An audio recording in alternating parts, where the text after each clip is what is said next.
Okay. Hi everyone, so my name is Mel. I'm the head of programs here at Empowered Women in Trades. Thank you so much for jumping on to our webinar. We thought it was an idea. A lot of people reach out to us. We take a lot of calls. We meet a lot of people who aren't quite sure what Empowered Women in Trades does. So we're hoping that today's session will enlighten you a little bit and fill you in on what we do.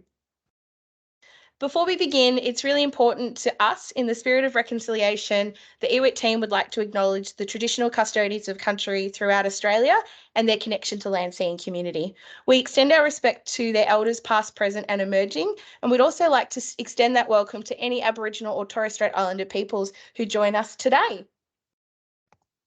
Just a little bit of housekeeping. I know that as a participant, your camera is off and you can't unmute yourself, but out of courtesy, this session is being recorded.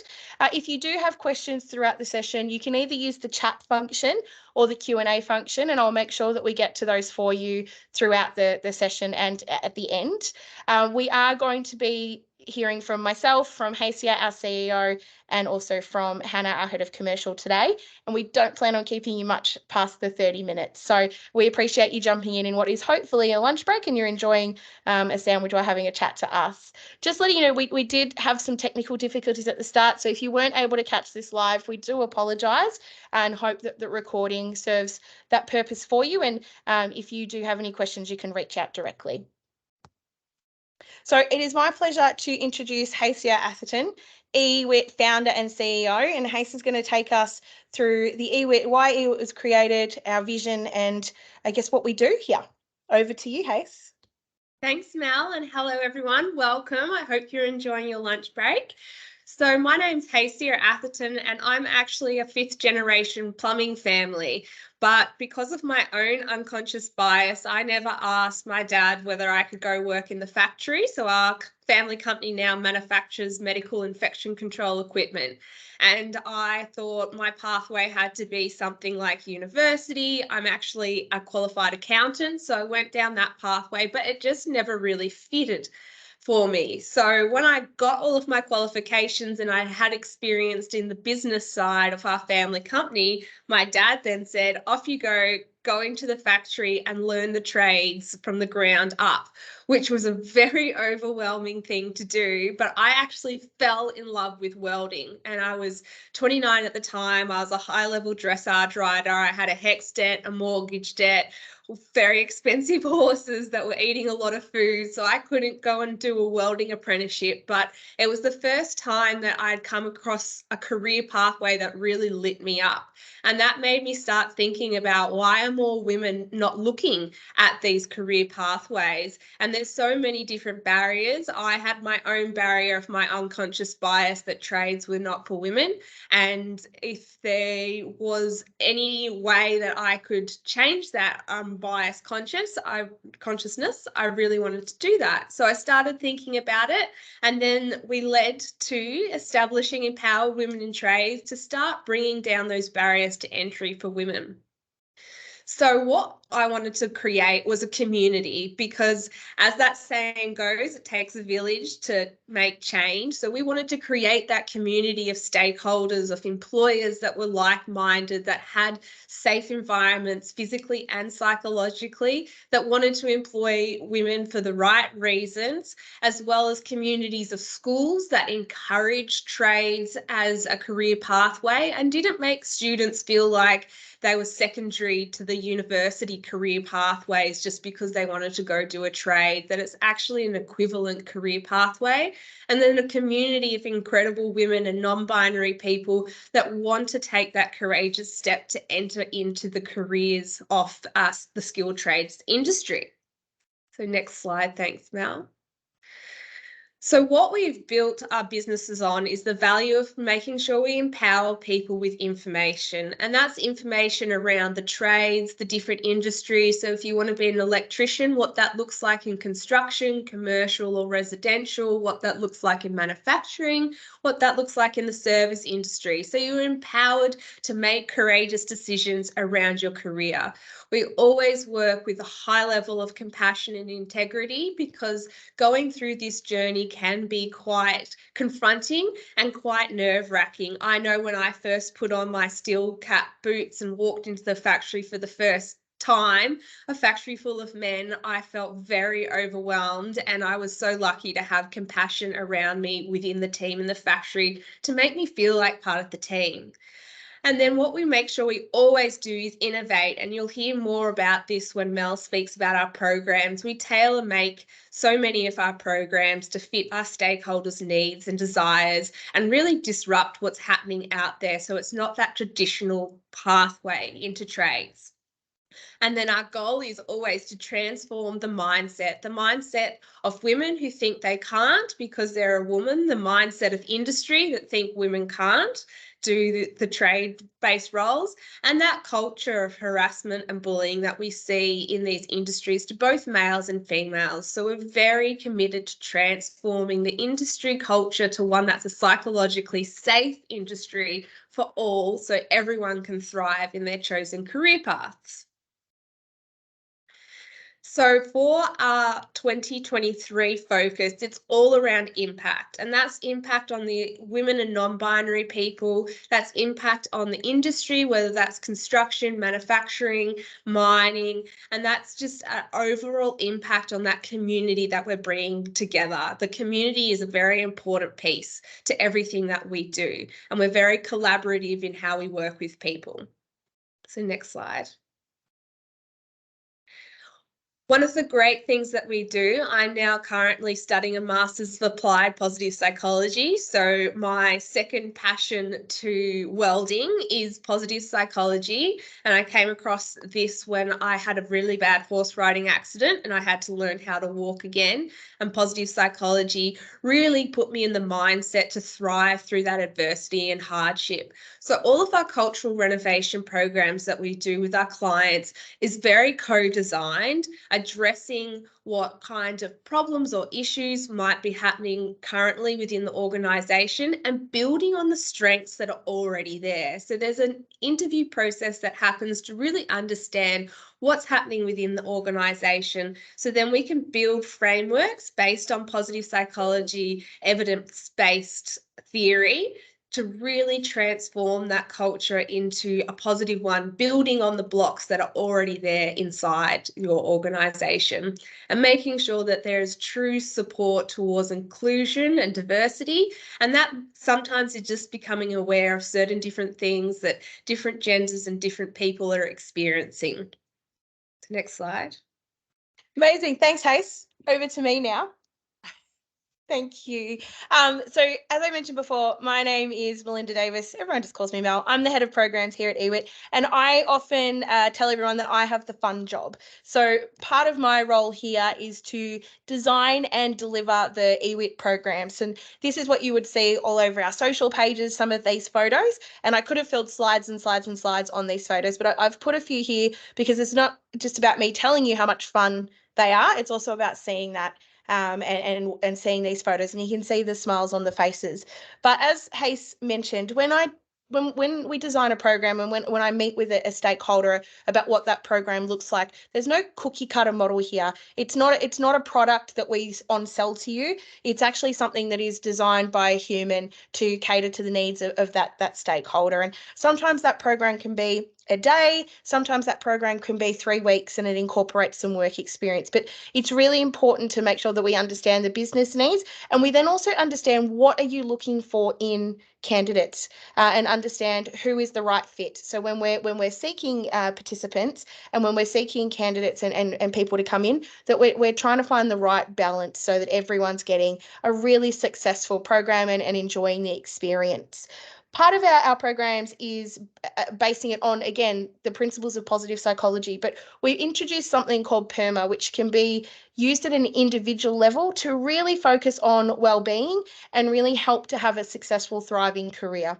So this is where PERMA, and if you have a look at the photo on the top left of the screen, it's a really easy diagram, but it talks about things like positive emotion, And it talks about things like engagement, relationships, all things that are really important in a work-based environment, in the trade sector or anywhere. But it's all about how do you form successful relationships? How do you have meaning in your work? How do you get engaged to the point where you're enjoying that work? And it's all, if we look at all of these things and we break it down and we look at gratitude and we look at having difficult conversations and actually building engagement with people and meaning, putting all of this together actually means that we have really healthy, thriving careers. So all of our programs will include an hour-long workshop on PERMA so that we can equip our participants with those tools and that understanding and starting to think about how can I actually shape and influence the environment that I'm in to benefit me and to benefit my well-being. We run our programs Australia-wide. So if we have a look at some of those photos, we've got some in Melbourne, we've got some in Sydney, we've got some in regional Melbourne, but we run them in all sorts of different places. And that's a really exciting thing as well, because it means we can get to more people and actually secure more participants and hopefully showcase trades to a whole variety of people. Something that's really important in our programs as well is that they're inclusive. So we've been working really hard to make sure that our programs use inclusive language, that everybody is comfortable. We now refer to all of our participants when we're bringing as a group collective, we'll refer to them as a team rather than ladies or guys or hey you, it's now team, because we want everyone to feel a part of the team and we want everyone to feel really comfortable in our programs. It's also, I guess, something that they're designed to build confidence. Quite often when people are considering a career change, confidence is that one thing that holds them back. And my background is actually in as a career counsellor, and I've been doing that for over 15 years. And confidence is the biggest barrier to people actually making a career change or actually trying something new, particularly for women and non-binary participants. So that's something that we aim to do through looking at your human skills, looking at what you can do, and getting you actually immersed in what we do. So when we have a look at our programs, they're not just going to be us talking at you, they're highly immersive. Most of the time, you're going to be touching, feeling, doing. You're going to be hearing from people the good, the bad, and the ugly of things that they're actually doing. And we showcase your industry as real. We're not trying to put it up on a pedestal. We're not trying to paint a picture that it's not. We're trying to show our participants that if they take a leap of faith into this trade or they come to work for your organisation, that this is the real picture of what it is, because it's really important we get that right match for everybody.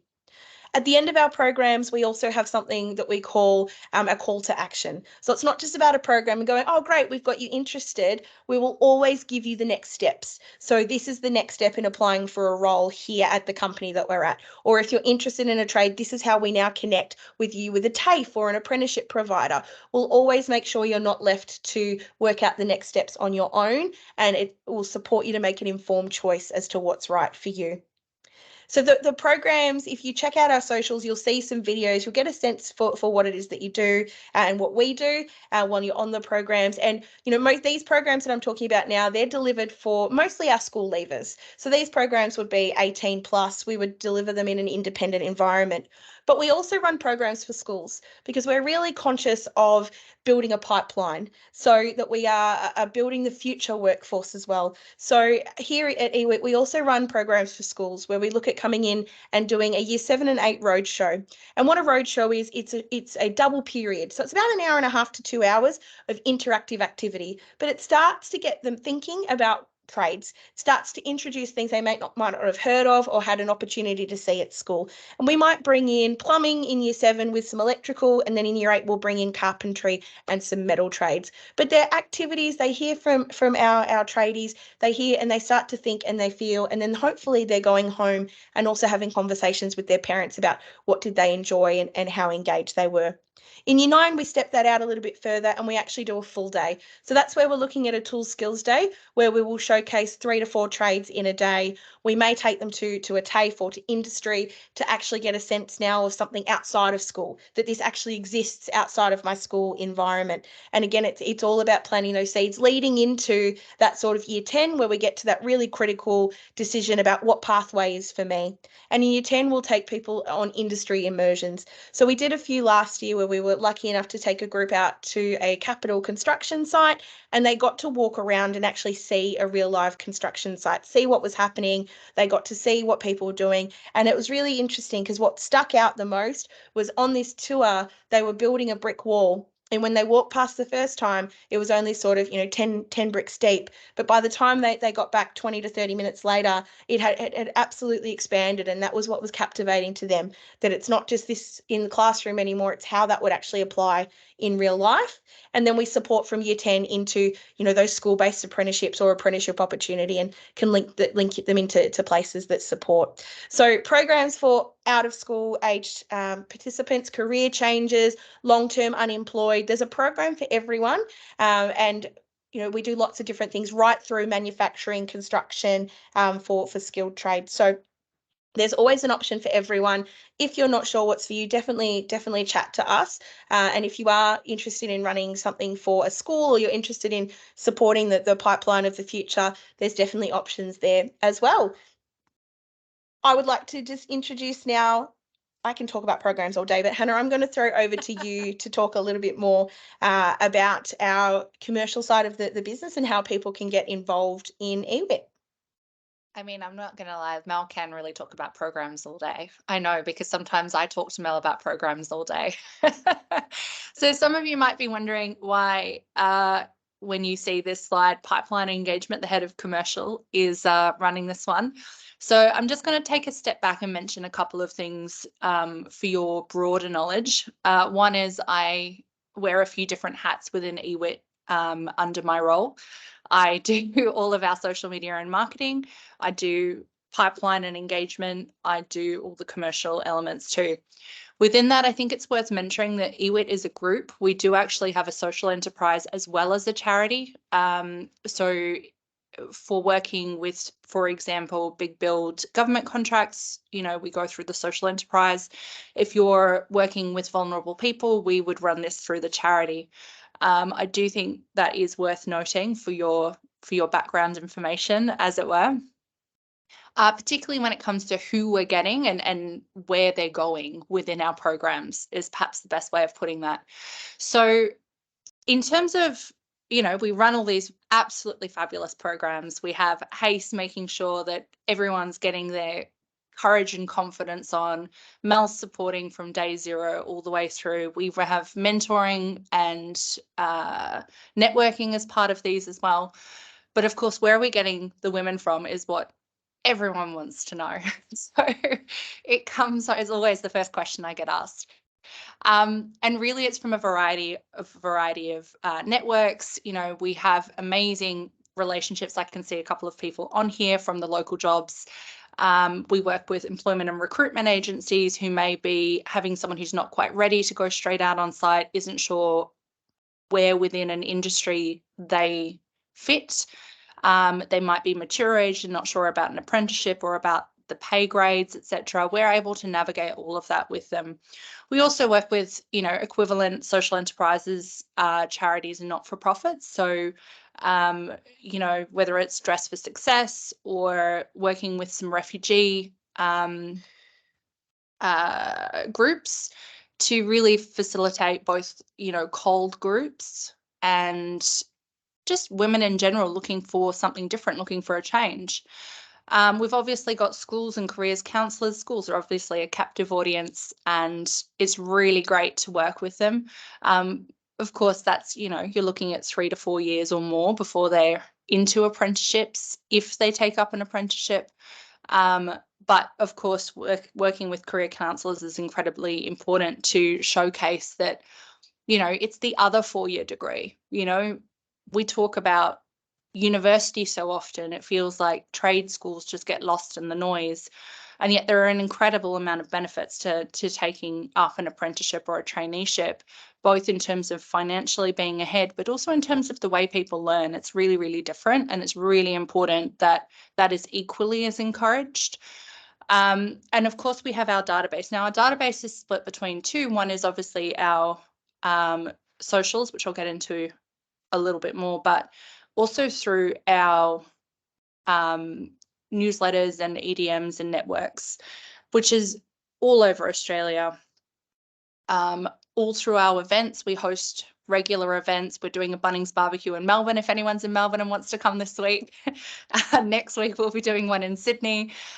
We have, for example, a Women in Trades networking breakfast at the end of this month in Western Sydney and Smithfield. All of these are touch points, I guess, opportunities not just to meet us but to meet other tradie ladies, and we find a lot of women come along that are just interested. So you've almost got to think of it like a jigsaw puzzle, I think. You know, you've sort of got the corners in place, or, you know, a couple of pieces on the outline, but how do you fill it in? If you don't know what the picture looks like, where do you go next?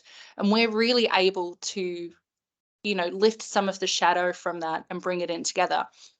And these are the women that become a part of our pipeline.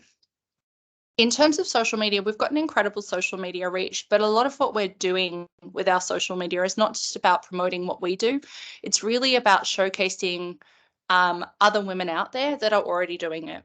The ones, whether they're in their first year of apprenticeships, whether they are you know, being qualified for 10 plus years, it doesn't matter. It's really about, you know, instead of saying you can't be what you can't see, because we are very thoughtful about our language, we try to say, well, you can be what you can see, right? It's the positive intonation.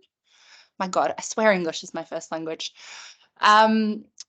With our engagement, a lot of what we share as well is their stories. It's not just about, you know, sometimes it'll be showcasing their day on the tools. Sometimes it'll be about sharing a horror story that's happened, because also, unless those voices are heard, we can't address any of the challenges. We're really just there to amplify everyone. Mel. I can also talk for hours, as you can tell. You can see Hasey laughing. You can't hear her laughing. She knows me very well. I can talk for a long time. So how can you get involved? I mean, without getting, you know, in depth on every tiny little thing, because again, that's something we can do for hours. I think what it really comes back to is what Mel and Hayes have both said, which is it's about tailoring. So in the way that we tailor programs, we can also tailor the way we all work together. If we're going to see real change, we need to be able to reach more people. In order to do that and run more programs, we need to look at sponsorship within the EWIT group and donations in particular. Our programs that we run with partners are paid if they are leading into forms of recruitment, etc. Let's be very open and upfront about that. But they are, again, still tailored. In terms of sponsorship and donations, you know, we are a DGR deductible, tax deductible charity. So of course that's all free for, like, all tax deductible for anything over $2. But we can also look at a combination of, say, for example, you'd like to run a program, but you'd also like to invest in the future. So we can do that through a combined sponsorship initiative within EWIT. If that's something you're interested in, please do reach out. The benefits range from anything from, you know, ticking off some of your ESG goals, which we all have these days, just generally, you know, doing a good thing. To be honest, we all like to give ourselves a bit of a pat on the back every now and then. But we also look at things like being a part of the change, really being a part of the change.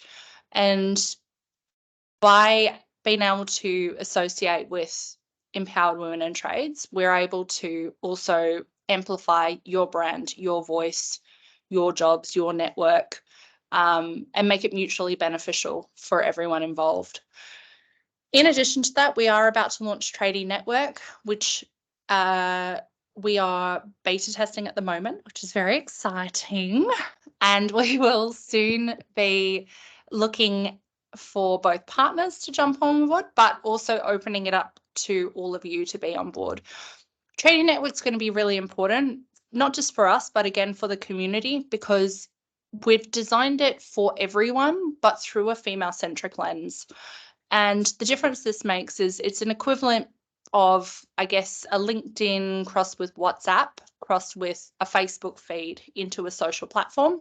But it allows us to have, you know, groups and places for those involved to come and have a safe space and a safe discussion.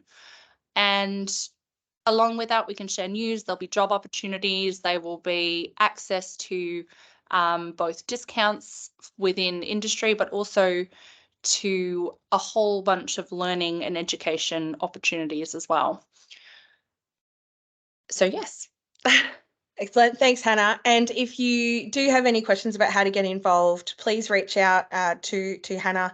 We'll send an email out with the link after this and our contact details as well, so that you can reach out to any one of us with questions or just having that conversation. And if you don't know how to get involved, the best thing to do is reach out and have a conversation, and we can see what that looks like. So finally, we just want to finish off with running through some of our 2022 achievements. So Hayes, do you want to run through some of those achievements before we throw it to questions? Yeah, definitely. So 2022 was our first, I call it, boots on ground year. So the year before that, I'd really focused on setting up the corporate governance and all of the boring stuff in the background. So last year was our first year of boots on grounds, which was incredible to see over 500 women and non-binary people through our programs, which was an amazing achievement. So congratulations to Mel there. We also saw a 71% conversion into employment from our longer experience trades programs, as well as running in programs in New South Wales and Victoria. So for a young company, I think that's fantastic that we've already got a cross-state reach, with myself being based in Melbourne. 100% of our participants always report that they would recommend the program to a friend, and I think that is a really incredible achievement from Mel and everyone that goes into designing the programs, that the women and non-binary people are really walking away with real value. Whether they choose the trades or not, they walk away with the programs for some value. Then we had our first gala awards event this year, which Hannah pulled off amazingly, and we actually managed to raise $19,000 for the charity, which is going to go towards a range of tool skills days experience for vulnerable and at-risk women. So it's really important work, especially for that demographic, to support those more vulnerable women and non-binary people into meaningful long-term employment that's going to pay them fantastic wages as well. So that was just to touch on some of our key highlights. There was, for me, I've got a board full of amazing highlights, but we just wanted to touch base on what we've already achieved last year as well. So thank you, Mel. I'll hand back to you. Awesome. Thanks, Hayes. Thanks, Hannah. As we said, this is really just a 30-minute introduction to EWIT. As you can see by what we do, we are genuine, we are passionate, and we know we don't have the winning formula yet. It changes as we go. We already make changes. We already have to do things differently, but the point is we're out there, we're building a village, and we're really trying to make an impact, hence that word. So what can you do in its purest form to help us is to stay in touch, follow us on our social channels. So you'll find us at EWIT Trades, LinkedIn and Instagram and TikTok. You'll find us there. You'll see what we're doing. Share our content. Share it with people and within your network if you think that someone else would benefit from it. If you want to send someone to the programs, if you think that there's a school, or that someone in your networks could benefit, get them in touch with us, because we're seeing that word of mouth is definitely the biggest way of referral. So I am going to slowly try and come out of this screen share and come back to you as a group, and then we'll have a look to see if there's any questions. So hopefully you can do that. Amazing. So I'm just having a look at the chat, so bear with me so I can say thank you so much, Shyla. I really appreciate that comment. It's really important to us to acknowledge our Indigenous people as well. It's something that's very important to the team at EWIT. Amazing. Thank you. So I'm just jumping to the questions. It doesn't seem to be too much at the moment. So that's either one of two things. We've either covered everything everyone wants to know, or we've left you going, I don't even know where to start. But there's nothing... There's nothing too much there at the moment, but that's okay. If there's anything that we can answer, go, Hannah. Yep. Sorry, I'm just going to jump in and honestly say apologies for our slight technical difficulties, but Sincerest thanks for joining us. This is our first webinar and we really wanted to, we've all been so busy. We've had a million programs going on. May is absolutely chock-a-block. But just so exciting to have so many people interested in what we're doing. So thank you very much. Absolutely. Really, really important to notice as well that actually, and also to say that our core team is here. So some people often are under the impression that we're a team of 100, but actually this is our core team. So most of what you see out on the socials and see us doing is one of the three of us. So what we lack in numbers, we certainly make up with big personalities and passion. So there is a few things coming through the chat now, which is awesome. Taryn, the best way to get in contact is an email, but what we'll do for you is Hannah's going to send out an email after this with the recording. We can attach the slide deck as well, and we'll give you our inquiries email so that you can get in touch with us. We like to keep everything all in one place for you, but we certainly welcome that one. Peter has talked about SEMA. Excellent. We're very aware of SEMA, and Hayes is actually doing some work with SEMA. Yep. Yeah, we're organising to do a collaboration breakfast with SEMA as well. So that is exciting as well. And that's another thing is we love doing collaboration. So if there is events that you have that we can come and do together and collaborate, co-present, Mel, Hannah, myself, we're always happy to be on panels and speak at anything as well, as not just spreading the EWIT message, but talking about the change that is happening and how we can speed up that change as well. Absolutely. And Charlotte, great idea. Some online networking, you never know what's in the future. So again, just follow at EWIT Trades on the socials and you'll be able to keep up with everything that we're doing. If you're not sure if it's for you, we'd love to see you at a program. If you're an organisation, a business, a community partner, if you want to come down and just have a look at what we're doing and be involved, we welcome that as well. Our doors are always open because we live by that message. You can be what you can see. So if you want to come down and have a look at what we do, that would be great as well. So we might end the session here. It is 1 o'clock. I am really aware that people are super busy, but as Hannah said, thank you so much for joining us. Hopefully you've got some faces to the EWIT team now. You have a little bit of an understanding of what we do, and if there's anything else that we can do for you, please let us know. But watch out for the email following this one. So thank you so much, everyone. Have a wonderful day. Excellent.